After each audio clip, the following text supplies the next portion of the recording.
Mən 5 ildir Azərbaycan Srizkarl yarışlarına çıxıram. İndiyənə kimi 12 dəfə Azərbaycan çempionu olmuşam, Respublika çempionu olmuşam. Ondan əlavə neçə turnirlərdə çempion olmuşam. Bir dəfə Avrasiya çempionu olmuşam.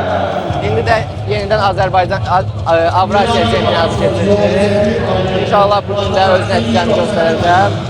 Hal-hazırda bench press sayaq, Buruz və turnik hərəkətləri icra olunur. Birazdan Srizkarl hərəkət növü icra olunacaq.